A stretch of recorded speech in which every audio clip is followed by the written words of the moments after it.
All right, Article 11, Finance Committee bylaw change. Do I have a motion? We have a point of order. We'd like to table, we'd like to take no action on this, we'd like to postpone it indefinitely. Okay, so that's great. Well, we can definitely do that. I'm just going to give you some pointers.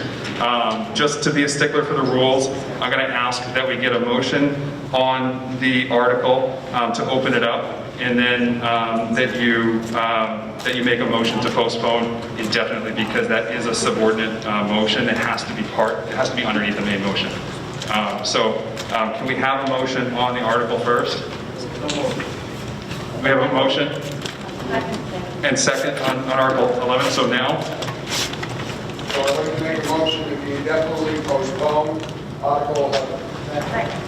okay, we have a motion made and seconded to indefinitely postpone Article 11. I don't believe that this is debatable. So any debate on this item? Real quick.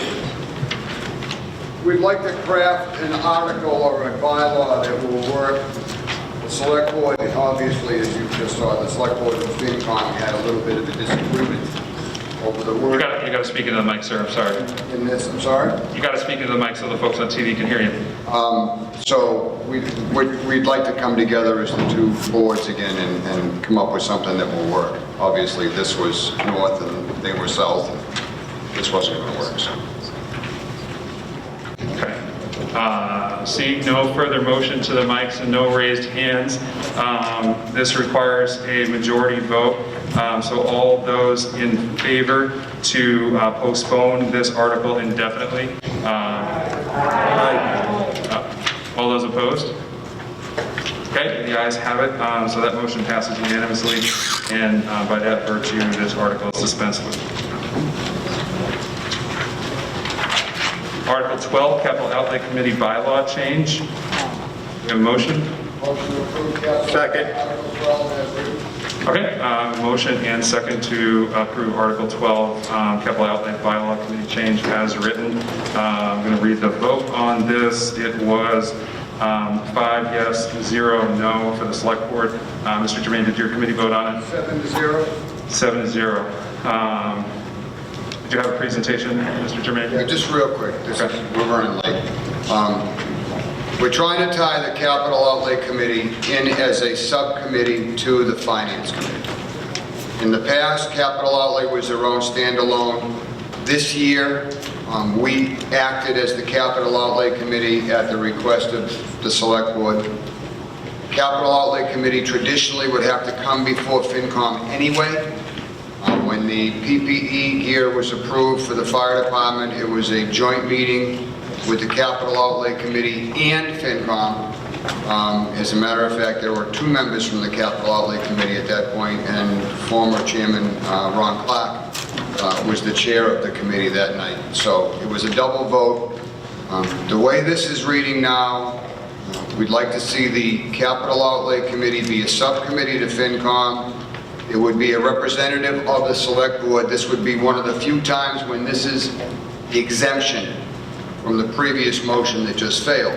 The Select Board would have a representative on the Capital Outlay Committee, as would the School Committee, as would the Finance Committee. The Chairman of the Finance Committee could not be the Chairman of the Capital Outlay Committee. And the Town Administrator would put 2 residents on that committee also. So it would give a much broader scope of oversight. It would bring in some seasoned people from the Select Board and the School Committee, because they're in this too. And it would bring FinCom in, it would keep everybody in the same loop, make life a whole lot easier for getting things understood, and that's where we're at with it. The 2 additional residents from the Town Administrator, I believe they served for 3 years. We have stricken the no member of the Capital Outlay Committee may serve on any other board, committee, or commission. That wording's been removed. That's pretty much it. Thank you, Mr. Germain.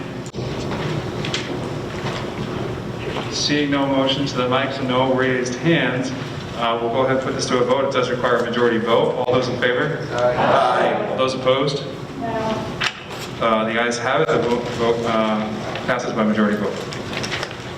Article 12, that's the one we just did. Article 13, wetland bylaw changes. Do we have a motion? Motion to approve Article 13 as written. Okay, I have a motion and second on Article 13. The vote was as follows. For the select board, 4 yes, 1 no. This does require a majority vote. I believe that Mr. Moore has a presentation on this.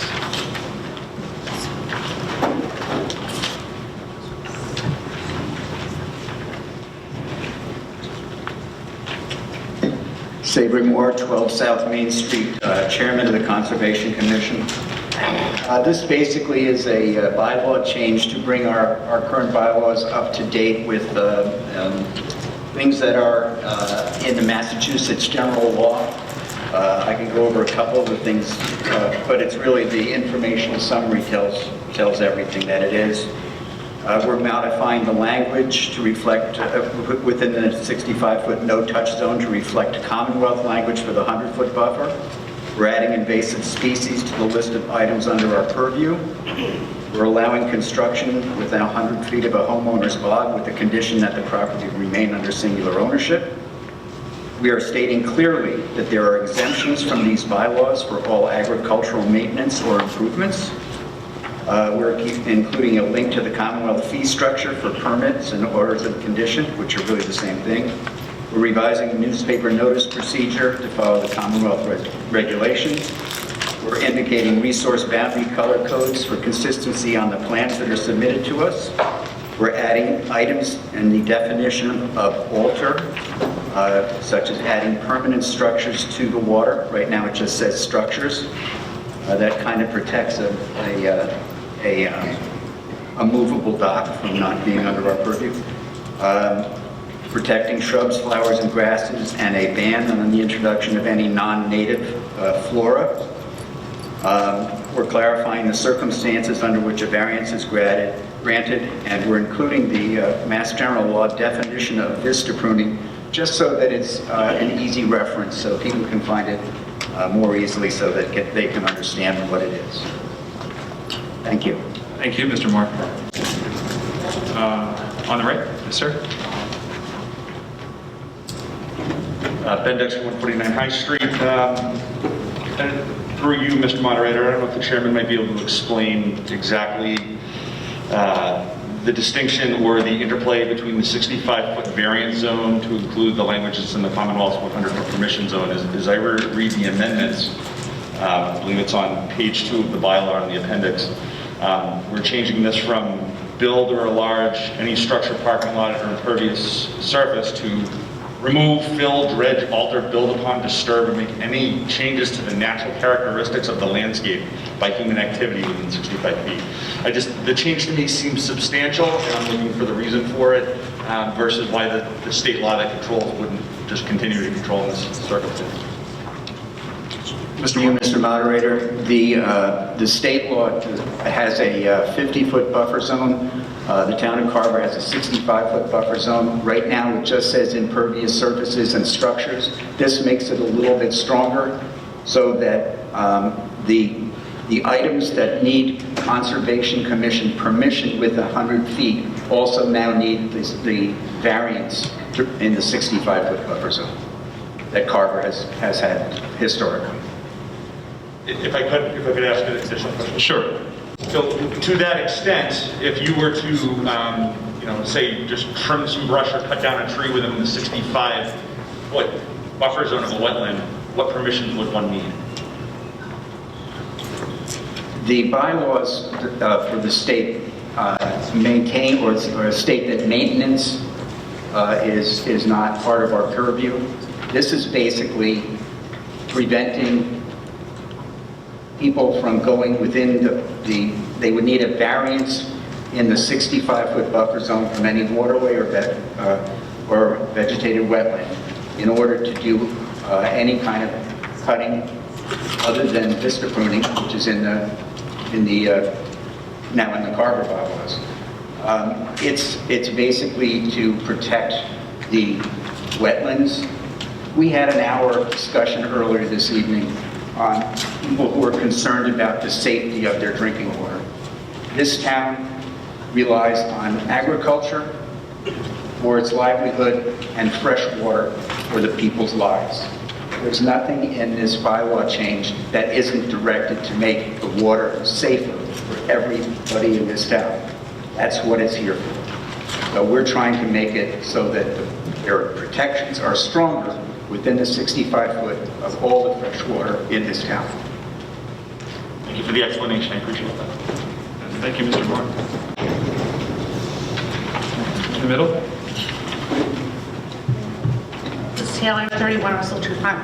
I just want to be clear that in where it says add maintenance and improvements of agricultural land to the list of exemptions, that is clearly excluding dual-use solar farms from not meeting, and it's being on the list of exemptions from the application and permitting process. Mr. Moore, do you want to address that? Yes, I can do that. The exemptions are granted to agricultural land that is under a farm plan, a registered farm plan. So if solar is going onto a bog or something else where the farm is going to continue underneath the bog, underneath the solar array rather, then those exemptions would still exist. The grower, the farmer can continue to get the exemptions for anything they want. Once that land is taken out of the farm plan, then those exemptions go away with that. Point of order, Mr. Moderator. Yeah. I just quick correction. It's land that's in chapter land, not necessarily whether you have a farm plan. All right, land in 61A. Right, that's agricultural. Cultural land that's registered 61A. Thank you. On the right, please. Yes, Kim Branch, 2 Cherry Hill Drive. Can you try to speak into the microphone just so we can hear you on TV? Branch, 2 Cherry Hill Drive. I had a question on the third point down. It said allow building a residential building within 100 feet of cranberry bog as long as they are both under the same ownership and must remain under the same ownership. You're not designating that it's under a farm plan or under agricultural. And what about Pine Street? We have one where the surveyor has cut the cranberry bog, and I understand in front of the conservation now, there's a couple of gentlemen who are attempting to build within 100 feet of a bog, and it's not an agricultural use, and it's not in farmland use, which I know is one and the same. So it seems that shouldn't be allowed, because the whole idea of that buffer zone, which is still part of the resource area, is protecting the groundwater.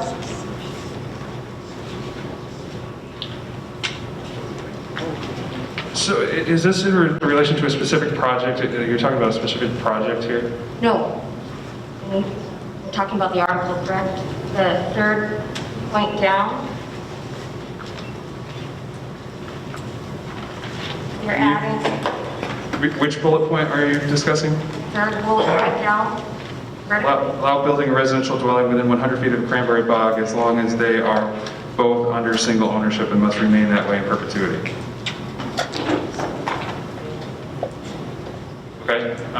Do you understand the question enough to address it? I believe I do. Okay. The intent there is that the bog is a working bog. You know, maybe that should be amended to state that it's an active bog under 61A. But that the intent is, in the words cranberry bog, the assumption is that it's active, not fallow, which isn't really no longer a cranberry bog. Does that summarize what you were looking to address? So you're saying that this is an active bog? He's saying that it doesn't say that specifically. So he's wondering if that is, without putting words in your mouth, sir. He's wondering if that is what you are wanting it to say. In other words, perhaps amend it to say that it would be a working cranberry bog. Well, no, I'm not in favor of the article in general because I think the point is we need to protect our water. It is a recharge area. So in general, we should be keeping homes out of that 100 feet. And what you're going to do here with this cranberry bog is we're seeing builders come in, not only wanting to build within that 100 feet, but they are receiving approval not required right through the cranberry bogs. And I understand that there's 2 cases in front of the conservation now where the bogs are not active and 2 different brothers are attempting to build. One has received permission, only saying they need a farm plan. They didn't even ask them to fill out the permits to rebuild that bog. And then the other one is in limbo. But I'm not in favor of, this doesn't look like it's protecting the wetlands more whatsoever. Okay, so you're not in favor of the third bullet point at all? Well, the entire article. This does Entire not, article. so the point of the 65 is supposed to be the homeland. We're supposed to have the advantage there. It should really supersede the state law, is my understanding. And that all comes to the point that we're primarily well water. And we've seen that from North Carver. When water contaminates, it becomes contaminated, it's going to travel. And when we're not leaving those open spaces, any of us may have that similar problem. So you're gonna have not only that home, you're gonna have a well, you're gonna have a septic system, you're going to have a lawn, a front yard, a backyard, and everything that's associated with that.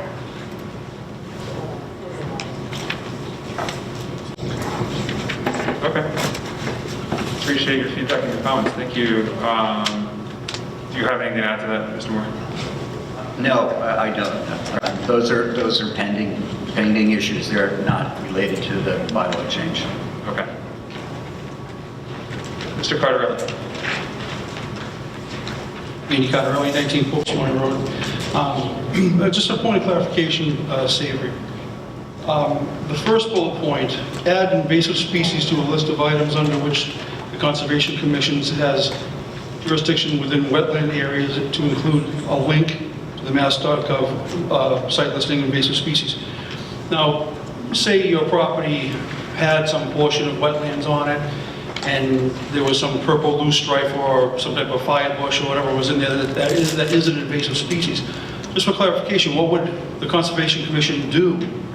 What would they make the homeowner do or the property owner do with that? Make them all, rip it all out, go into the wetland area, into the bog and rip it out? Or? No, it would prevent people from planting an invasive species. That's really all it would do. What happens if someone, say the Conservation Commission finds it on your property and it came from a bird eating a seed and appearing there naturally? Is there any type of fine associated with this or remediation?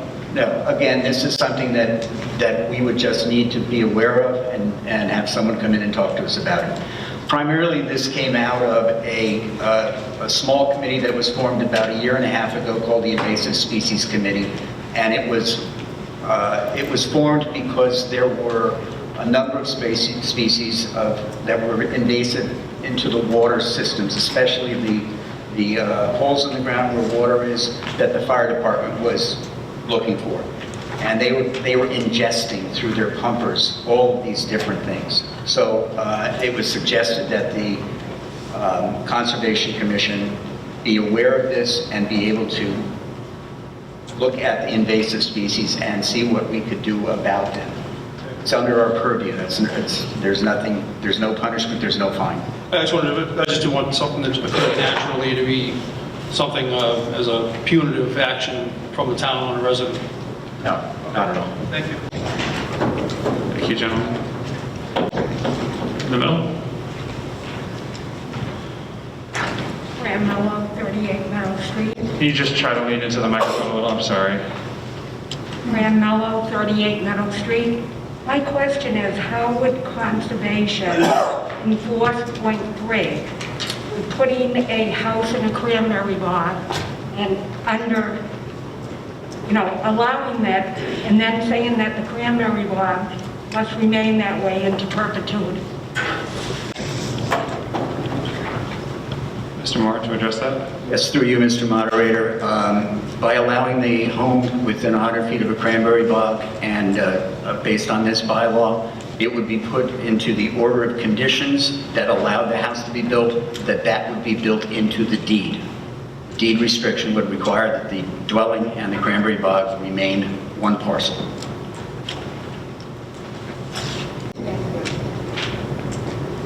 On the right?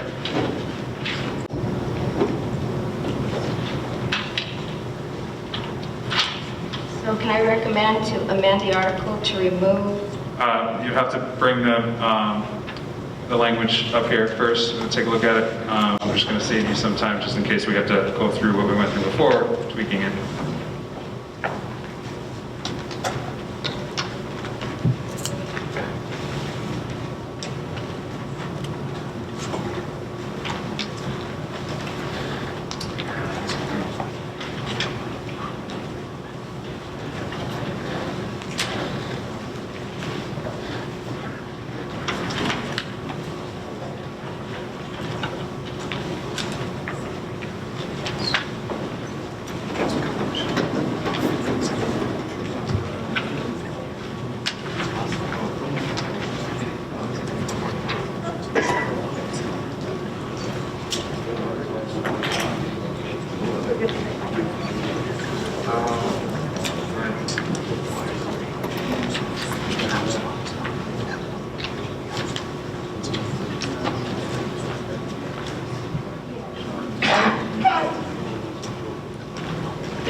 Sir, I'd like to amend the article to remove on Appendix D 9.2.1.3 to remove the bolded language unless the residents and the bog are under singular ownership and will remain as such in perpetuity via the recording of a deed restriction on the property, please. Okay. We have a motion made and seconded to amend 9.2.1.3 Statement of Jurisdiction, Section 4. Okay. Yeah, I'm gonna point everybody exactly to where this is, just so everybody's clear. So you're gonna go to Appendix D in the back of your warrant packet. It's Appendix D for Article 14, the Wetlands Bylaw. And it's on page 2. Starts on 9.2.1.3 starts on page 1. It goes on to page 2. And on page 2, you'll see Section 4, except as permitted by the Commission through the issuance of a variance as defined by Section 9.2.5 of this bylaw and the issuance of a permit / order of conditions. No person shall build any residential dwelling within 100 feet of a cranberry bog. And then the proposed amendment is to remove the rest of the language that's bolded here, unless the residents in the bog are under singular ownership and will remain as such in perpetuity via the recording of a restriction on the deed. So we have a motion that's made and seconded, amended motion that's made and seconded. We're opening it for debate now. Mr. Moore in the center. Yes, just by the language in that, it makes that more restrictive than the current variance law allows. Making it 100 feet from a cranberry bog to build a house when right now it's 65 feet. I would suggest that in deference to the change that's asked, if we're going to amend this, that we just eliminate number 4 altogether and revert to what's. So to be clear, you're saying that the current bylaw is set to 65 feet, correct?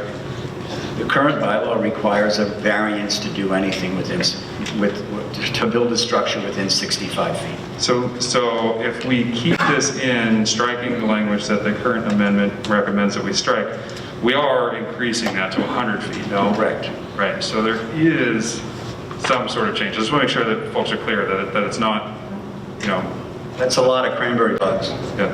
That's a lot more restricted than what is currently in the bylaws. That's more restricted. I'm Neely Shea. Sorry, Mr. Moore. Hold on one second, we have given you the floor.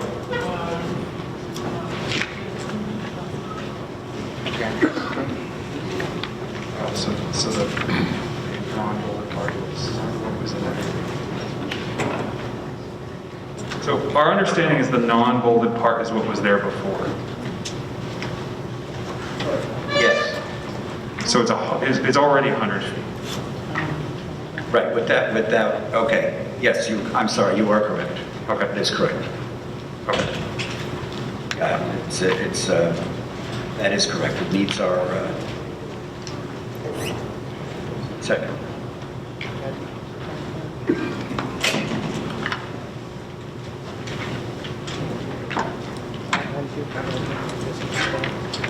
So basically, the only, if the amendment passes, the only thing that we're changing on 4 is the number 9.2.5 and the / order of conditions.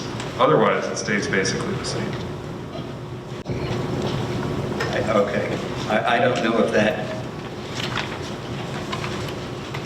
if that answers the concern that this woman had.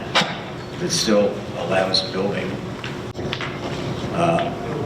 I think her concern was in regards to the... Allows building within inside the 100 feet. Yeah, I think her concern was the bolded text, which is with regards to the deed restriction and requiring that the cranberry bog and the home remain Okay. a parcel. I get that. Okay, that's fine. Point of order. Yep. If you do understand, you can still issue a variance. Okay, so that's not a point of order, that's debate. So point of order is procedural in nature. It's informational. You could issue No, a variance. no, a point of order is procedural in nature, so you're okay to speak, after the next person, okay? You can't use a point of order to make your point, to speak. I'm not using it.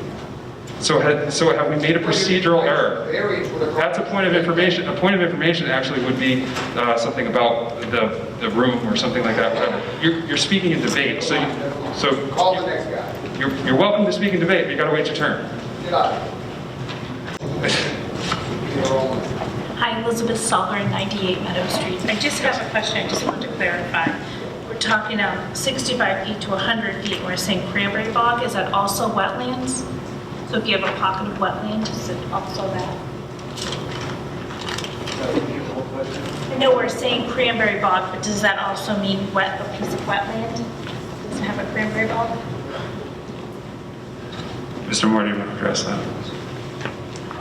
This existing part of the bylaw was specifically about cranberry bogs and building homes within within the 100-foot buffer of the cranberry bog. Specifically about cranberry bog. Okay, seeing no further motion of the mic and no raised hands, on the amendment to strike the bolded language under section 4 of 9.2.1.3, unless the residents in the bog are under singular ownership, will remain as such in perpetuity via the recording of a deed restriction on the property. This does require a majority vote. All those in favor? Aye. All those opposed? No.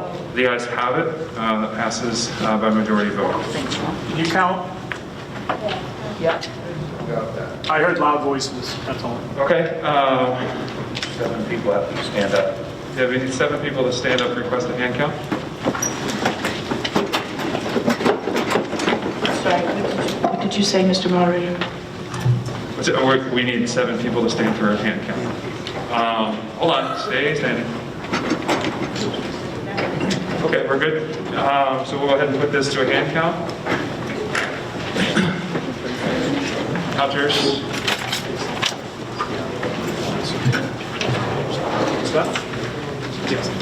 Counters, you're going to count the exact same sections that you counted last time. So all those in favor, please raise your yellow cards.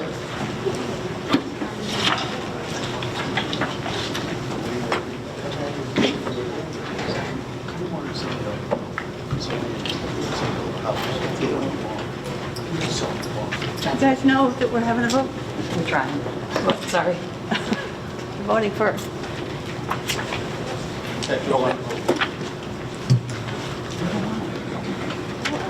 No, don't come. Don't come.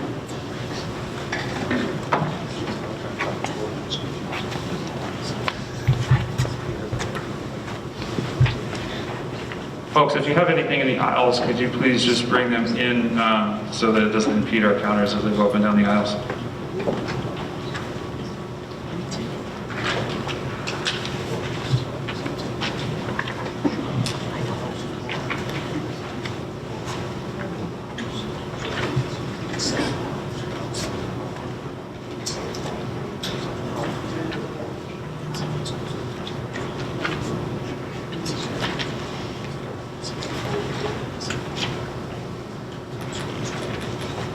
Okay, and all those opposed, raise your yellow cards. Counters, same sections.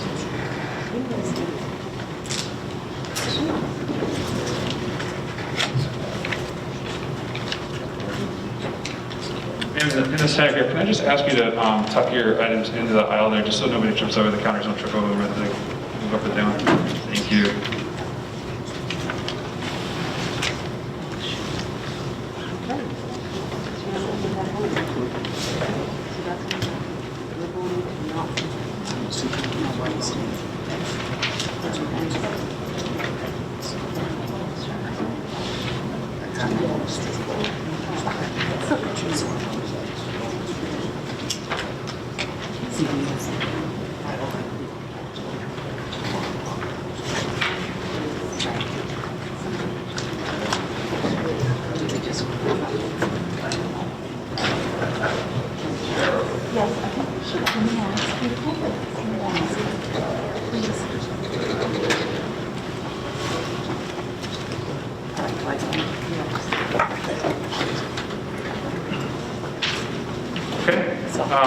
we had 30 yays, and we had 33 nays, so the amendment does not carry.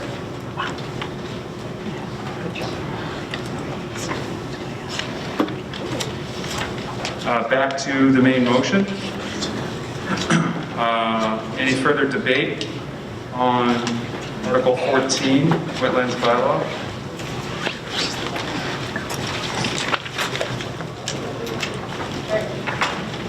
Oh, I'm sorry, the appendix had it. It's a different number. Thank you. It's Article 13.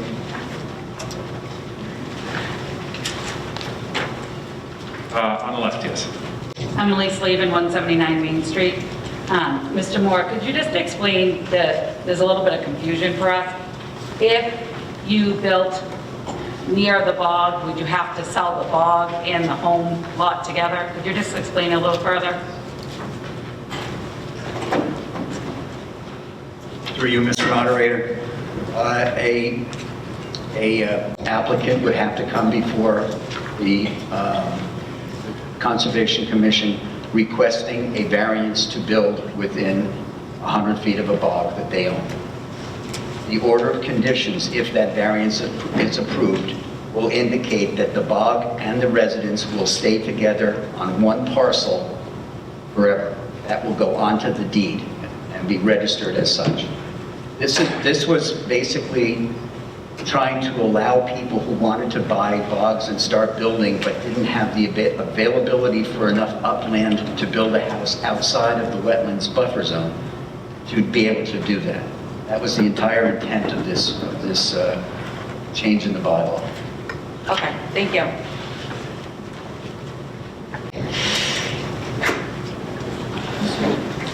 I believe that Bob started moving first, but we got there.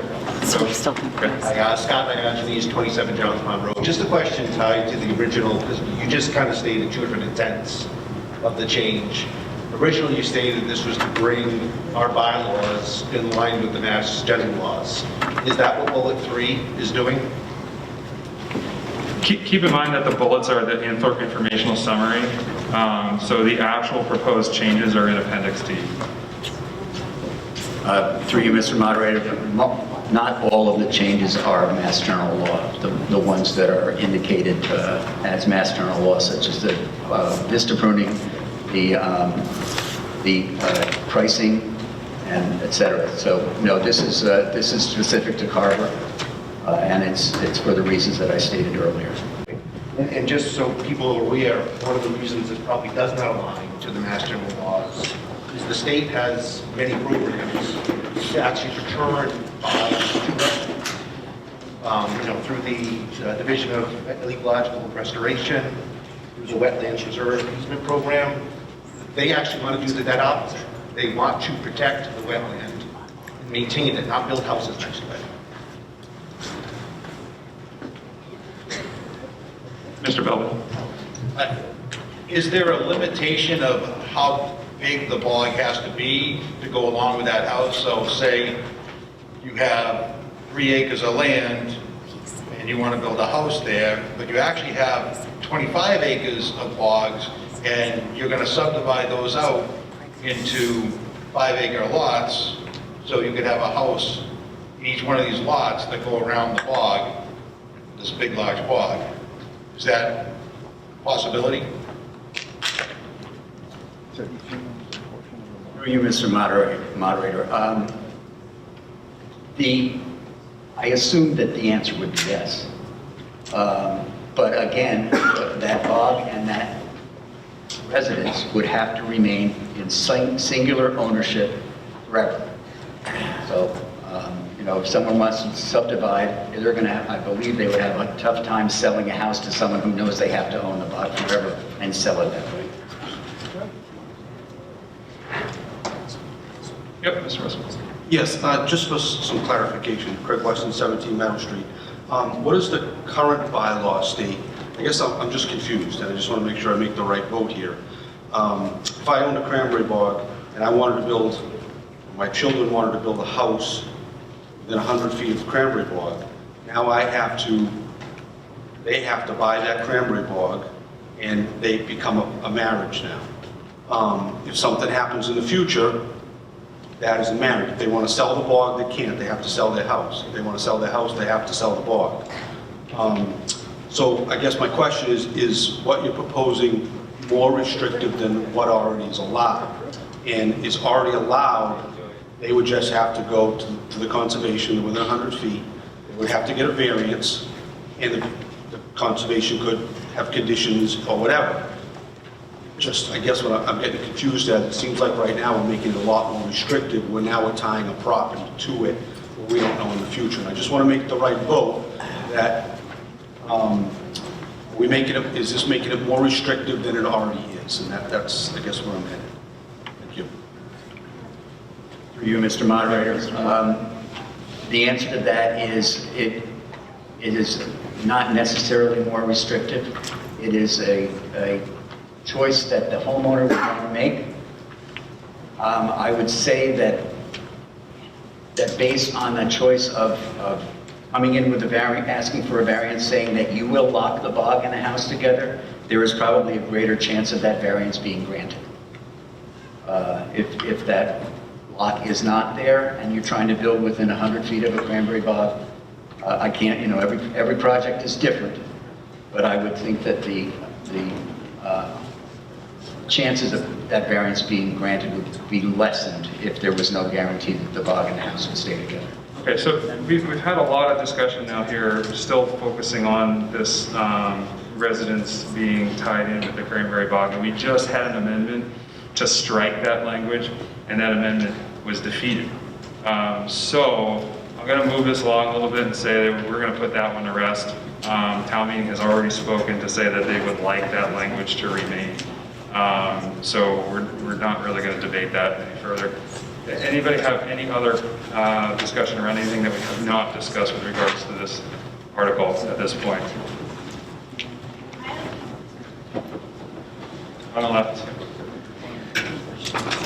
Yeah. Donna Moran, 27A. What happens to the properties that have already been approved for this, like years ago, and they want to sell their property? Is this going to affect them? Like if they want to sell their houses and keep the cranberry bog in the family? Through you, Mr. Moderator, this is not retroactive. This would take effect when the state approves the bylaw change. It's not retroactive at all. Okay.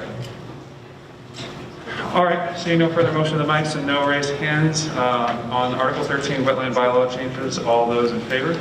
Aye. All those opposed? No. Right. We're going to go to the hand count once again. Counters, same areas as before. All those in favor, please raise your yellow card. Yeah, I agree. Unanswered questions. This is a yes or no. Did I hear a point of order, someone concerned about what we're voting on? Yeah. Can you say point of order? Okay. Yes. Yes.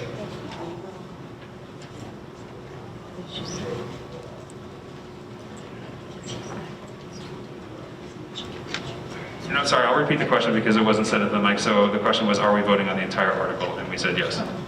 Good question.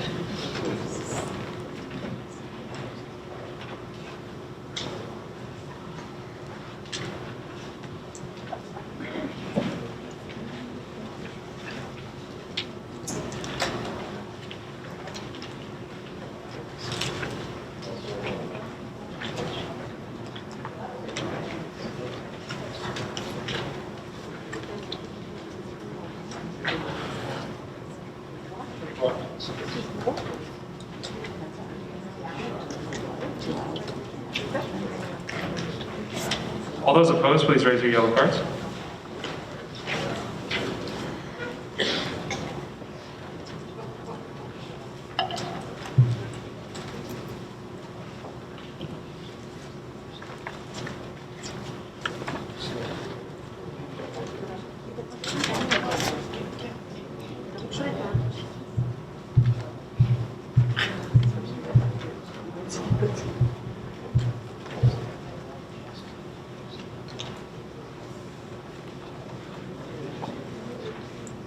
Okay,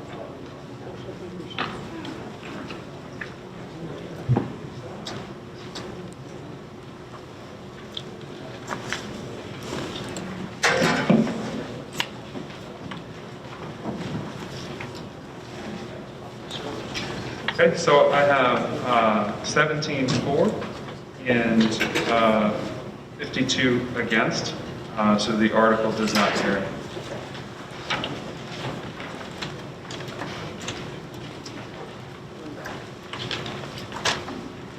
Moving on to Article 14, Protection of Recreational Area in Perpetuity. Do we have a motion?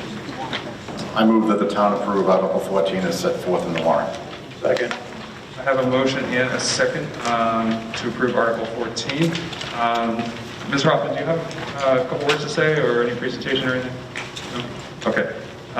We'll go ahead and put this up for debate. Would anybody like to speak on Article 14? And the vote on that, so everyone knows, is 5 yes and 0 no on the select board.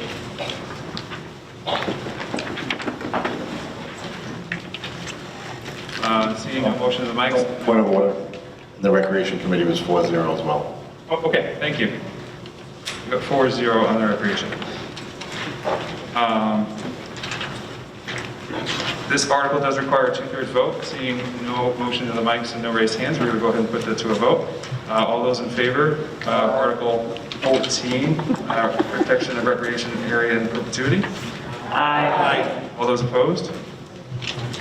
Motion carries unanimously. Article 15, landfills, dumps, fly ash, and facilities prohibition. Do we have a motion? I move that the town approve Article 15 as set forth in the warrant. Second. Okay, the motion's been made and seconded. Sarah, do you have a few words on this? Sure.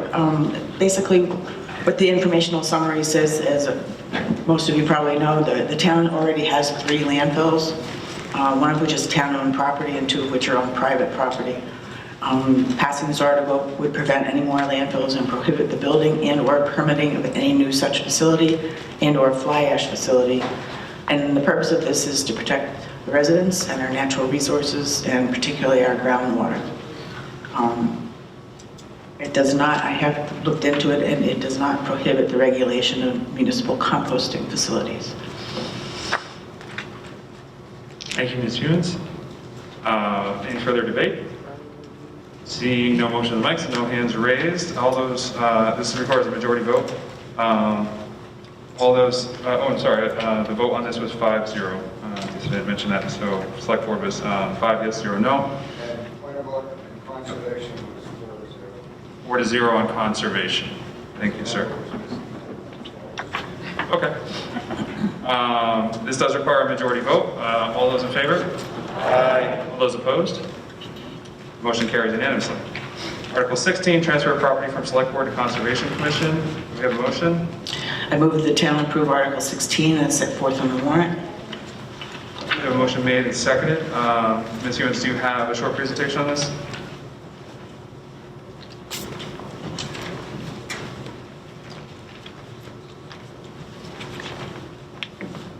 Hello? I was trying to get up here before you went to this next thing. I was wondering, Wait, so for which? For Article 15? no, it's the overall night. If we look at how much we have ahead of us, Yep. are we going to be able to get through this next hour or hour and a half, possibly? So there's some important things coming up, and we have to have our wits about us. Sure. Anybody else suffering? Sorry. So this would have to be done under a motion to adjourn to another time. So can't really take any discussion on this without a motion. And I'm sorry, we actually have a motion on the floor, so we've got to dispense with this motion first. So Okay, I have a motion, and we can discuss how people feel about this. Is this not while we have business on the table, so we have to dispense with this business, and I invite you to come up and make that motion. I'm sorry, we can't discuss other business while we have business on the table, so. Okay, so don't forget me. So I would caution you not to forget me, so make sure that you make that motion when we dispense with this one. Ms. Hewens. Thank you, Mr. Moderator. So this particular article is, these lots were put together for a purpose. At 2019 town meeting, there were some town beaches that were proposed to be sold at town meeting. And a friend of mine who lives near Bates Pond Beach brought this to my attention. She said she looked up the map and lot number because it was very similar to her map and lot number. In fact, it was right across the street. And so at that town meeting, these parcels were listed by simply map and lot number. And so both of us got up at that meeting and pointed out that not only was Bates Pond Beach planning to be potentially sold if town meeting voted yes, but also First, Second, and Third Beach in Crystal Lake. So what I decided to do was to put together, there were a lot of parcels of land that either were intended to belong to the Conservation Commission a long time ago or were given to the Conservation Commission, and somehow or other they are still listed by the assessors as being in the care and custody of the Select Board. So I just decided, let's just clean this up if we can. I'll make these pictures quick. The first slide is First, Second, and Third Beach are in pink, and the yellow lots are the Beaver Dam Conservation Brook land. Beaver Dam Brook Conservation Land. There's a little tiny lot right between them that still belongs to the Crystal Lake Association, which so far is not town-owned, but I think that's being worked on. So it'd be nice to have a nice big conservation property there. And again, this would protect these parcels in perpetuity. This would be Article 97 land as well. And the only way for them to get taken out of protection would be 2/3 vote of this body and also both houses of the legislature. The next shows Bates Pond Beach, and we included the Bates Pond Playground. Next parcel shows the Clear Pond Conservation Area, which was given to the Conservation Commission, I believe, for $1 by a developer down there. Somehow it never got transferred to the Conservation Commission. And the same goes for the coal property. Half of it, for some reason, is in care and custody of the Select Board, the other half in conservation. And again, none of the uses on this land would change. They would continue to be what they are. This is a property off of Woodhaven Street, very little known property. The little map up in the corner shows how you access it. It's through 2 homes there. It's the Carver Trail and Conservation Stewards Group is trying to work on some of these properties to make them more accessible. This one currently is not. We were surprised to find out that Savory Avenue was not all in the care and custody of conservation. The 2 pink areas currently are with the Select Board, and this article would transfer them to the Conservation Commission. Transferring them to conservation also automatically makes them have that Article 97 protection. Here is one that I'm going to zoom in on. This is, whoops, I don't think I did it right. Zoom in. Okay, there we go. This orange outline is a piece of property about 33 acres off of Meadow Street. And hopefully you can see all those blue speckles. Those are wetlands. This is a DEP wetland map, so this is not my map. The outline is the lot. The cross-hatching in orange is state priority habitat area. You can see there are 2 very small patches of upland. To get to them, you have to cross a wetland. It's a really difficult project. The state, in fact, Joan Pierce, the land agent for Mass Fish and Game, and I talked about this for many weeks.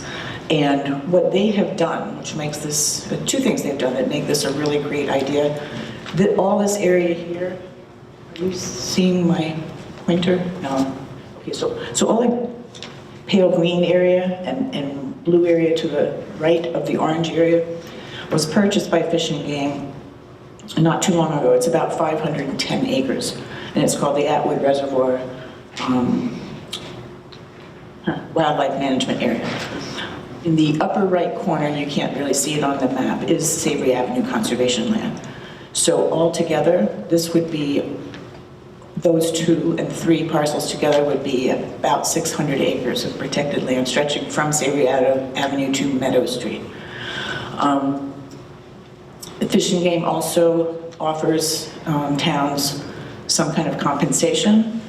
They do an internal appraisal, and they have decided to offer this to us buy this from us for $20,000.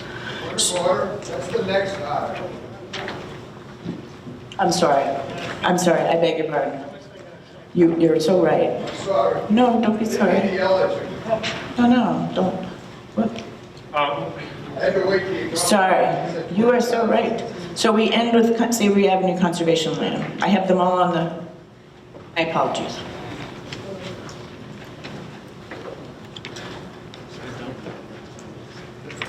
That's it for now. And I want to apologize to Ms. Nowen. So the motion that you wanted to make to adjourn is actually a privileged motion, so that can be proposed while there's business on the floor. So I apologize. And my recommendation is to give this article 15 minutes and see if we can dispense with it, and then go ahead and entertain that motion that you were looking to make. So my apologies again. Thank you. So we have a motion and seconded, and we heard a presentation. Any debate on this item?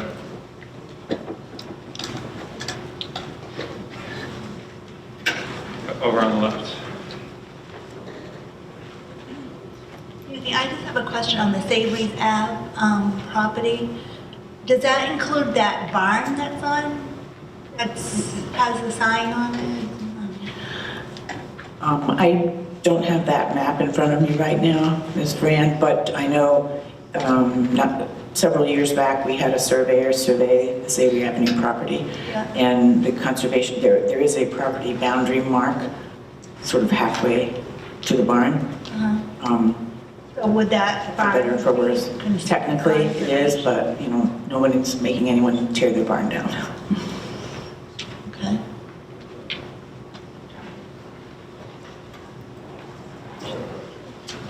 Seeing no further motion to the mics and no raised hands, on Article 16, transfer of property from Select Board to Conservation Commission. The vote on this was 5-4-0 against by the Select Board. And this does require a 2/3 vote, 5-0 for the Conservation Commission. Thank you, Mr. Jermaine.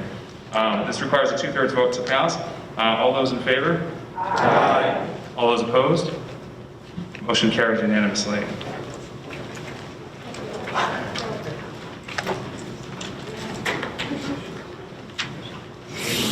Yes, Ms. Nowen. Okay, so what's the procedure? You would need to. Now 115 Old Main Street. You need to make a motion to adjourn to a fixed time. I have been informed that next Tuesday at the same time is available. So if you'd like to include that in your motion, you're more than welcome. Okay, but I also want to discuss the fact that I know people are concerned on the second night that they won't get the quorum. That is always a concern. So I run a risk of people being Yes, you play the game. possibly. Exactly. Or you can just kind of do another hour and a half. What do you see? We need to make a motion in order to discuss this. We can't discuss it without a motion, so. Okay. I would like some information on how much longer you think it would all take. So again, you cannot discuss it without a motion. We need a Make a motion. motion that we adjourn at midnight. Okay, we have a motion on the floor to adjourn at midnight. Do we have a second? Did we have a second? Okay. We have a motion to adjourn at midnight. Point of order, sir. Second. Ms. Newhorn had the floor, and I'm afraid you weren't at the microphone, so you have no privilege. This is true. So I myself would like to make a motion to adjourn this meeting till next Tuesday night. Well, now you're stepping on this now. I apologize. Thank you. I apologize, and I step back. Thank you. All right. Okay, motion to return next Tuesday to finish this meeting with our wits about us. Okay, so the motion is to adjourn until next Tuesday at the same time? Sure. 7 p.m. We have a motion on the floor to adjourn, and we've seconded. Sounds good. It is now open for discussion because it is debatable. Procedure, adjournment. Yes, indeed it is. I was under my impression that according to Robert's rules of, No, it's not debatable if it's a motion to dissolve or adjourn without a fixed date. But adjourn to a fixed date and time or recess is debatable. my fault, okay. Point of information, do I have to get up to a microphone? If you would like to speak and debate, you must speak at a microphone, sir. Isn't next week vacation week? Are we gonna have a quorum? No. He's gone away. He's gone away. Okay, that's a great point. What happened with tomorrow? Okay, so I'm going to repeat that because it wasn't said in the microphone for the folks on TV. There was some concern over scheduling for next week because it's school vacation week. Excuse me, don't we usually do it the second night, like tomorrow night? Isn't that the way we used to do it? Well, that's not the motion. That's not the motion that you made. Okay, can I make a motion to do it tomorrow night? Isn't that the way we did it? Get her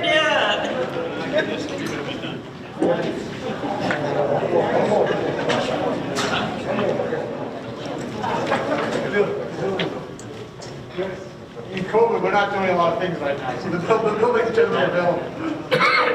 So we have an amendment to the motion to adjourn to tomorrow night. Any debate on the amendment to the motion to adjourn to tomorrow night, Mr. Belvin? Oh yeah, seconded. Mr. Belvin. That's 7 o'clock and not at this time right now? Well, make sure. You said at this time, so. Well, I said at the same time, meaning the same time that this meeting started, sorry. Wow, we are really getting punchy tonight. All right, so the amendment's been made and seconded to tomorrow night at 7 p.m. Comments? I still work full-time. I've got to get up for work tomorrow at 5. I prefer to set it off for a week because I really don't want to be back here tomorrow. Okay. Thank you. Seeing no further motion to the mics and no raised hands on the amendment to adjust it to the date to tomorrow night at 7 p.m. All those in favor? Aye. All those opposed? No. Oh, seriously? That's how we know you're getting tired. It's serious. So it's not just us. Yeah, I hear you. We're going to do a hand count on that, folks. Counters, please. All those in favor of changing the date to tomorrow night at 7 p.m., please raise your cards. Wait a minute, would you say that again, please? We're taking up the amendment to change the motion to adjourn to tomorrow night at 7 p.m. The original motion was to adjourn to next Tuesday at 7 p.m.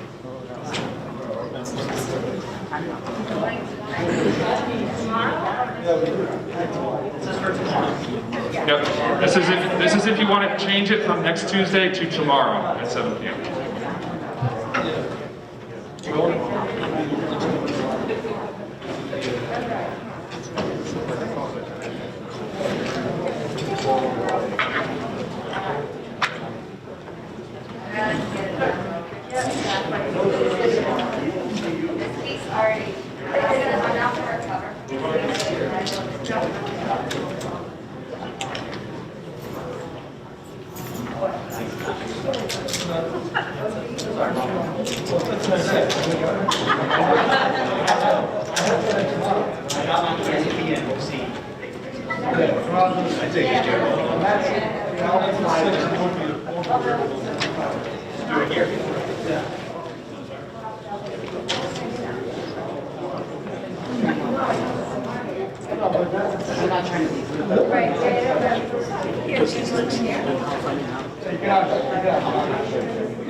All those opposed to the amendment to change it from next Tuesday to tomorrow at 7 p.m. Please raise your yellow cards.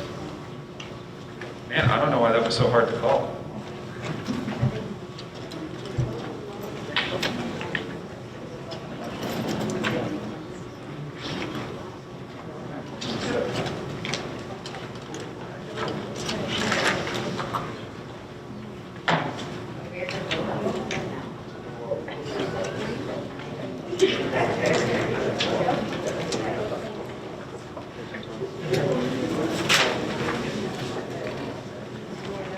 Okay, the amendment to change the date to tomorrow at 7 p.m.